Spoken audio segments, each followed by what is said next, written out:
Hey everyone, it's Amanda from Crystal Coast Originals. Today I'm going to be doing a Dutch pour with a little bit of a twist.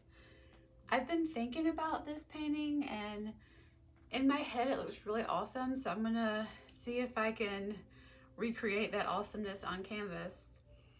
As you can see, I've already laid down my background colors.